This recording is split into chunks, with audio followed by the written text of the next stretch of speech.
When I was little, I used to be fascinated with the idea of living in an upside-down house. I used to imagine myself walking along the ceiling and having to step over door jambs like I was in a submarine or something. Or sitting down to dinner at a ceiling fan and using the blades to hold food so you could pass it around like a lazy Susan or something.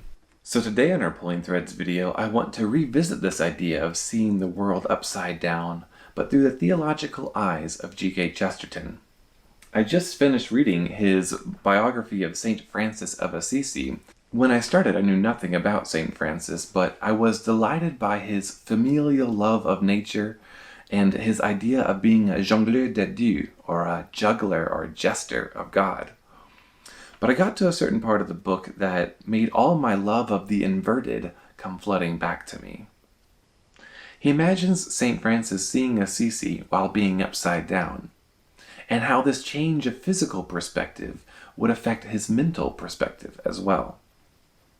He says, whereas to the normal eye the large masonry of its walls or the massive foundations of its watchtowers and its high citadel would make it seem safer and more permanent, the moment it was turned over, the very same weight would make it seem more helpless and more in peril, as he sees all the buildings dangling from the ground above him.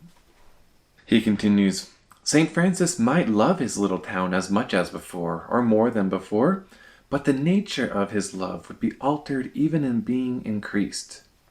He might see and love every tile on the steep roofs, or every bird on the battlements. But he would see them all in a new and divine light of eternal danger and dependence. Instead of being merely proud of his strong city because it could not be moved, he would be thankful to God Almighty that it had not been dropped. He would be thankful to God for not dropping the whole cosmos like a vast crystal to be shattered into falling stars. So suddenly he can see and be grateful for the magical world around him that is dependent on God. And not merely in the platitudinous sense of him being responsible for all of our everyday blessings, but also dependent in that he is the great instigator of all, the prime mover or the first cause. In fact, in his biography of St. Thomas Aquinas, which is just a little bit earlier in the same volume, he says that existence exists, but it is not sufficiently self-existent, and would never become so merely by going on existing. Now, before I first read this book, I had my own idea of theological upside-downness. And as I weighed the pros and cons of a religious worldview against those of an atheistic worldview in which only the material world exists, I had the idea for a painting, which is unfortunate because I am both colorblind and have no idea how to paint. But I envisioned a man sitting atop of a night-clad hill, with his arms crossed over his knees. Perhaps he's in some deep spiritual meditation, inspired by the beautiful, if oddly colored, nature around him. The light flowers on the silhouetted hill below him are mirrored in a sky luminous with stars. But as you look at the picture, you realize the colors of the sky and the earth are switched, and that if you want to see the world accurately, you have to turn the painting over. When you do this, the material world snaps into correct alignment, but you realize the man is no longer lounging atop a hill. Instead, he is curled up in fetal position in a valley, with a dark emptiness of space above him. I felt that materialism made sense of the world around us, but at the cost of meaning. But to get the meaning, we had to accept a religion and willfully missee the world. Now, as you can imagine, Chesterton disagrees with this idea. And in fact, in his book Orthodoxy, he says that while materialism explains the world very logically, it explains it incompletely. It leaves out everything of importance. Things like beauty, morality, worth, and meaning are not readily accounted for in a materialistic worldview, and yet we know them to be real. So to explain the world fully and completely, that is to see it right side up, we have to go beyond mere materialism.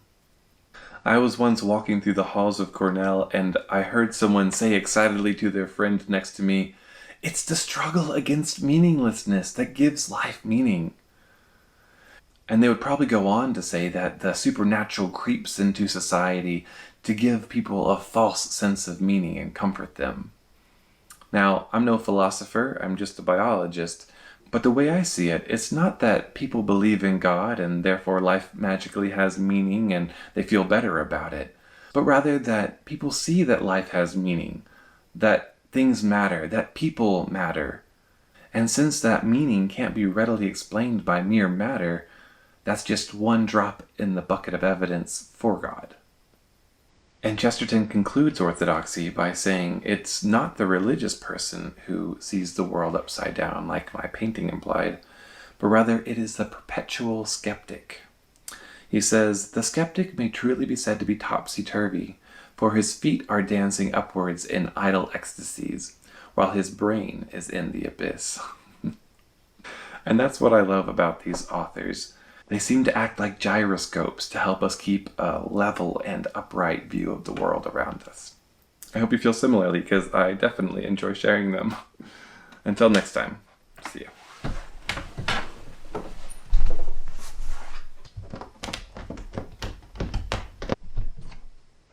Nine.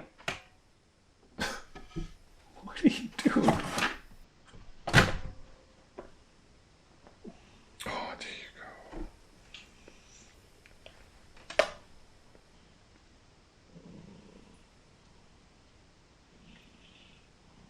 go. Don't do it, Mr. Bob. Down.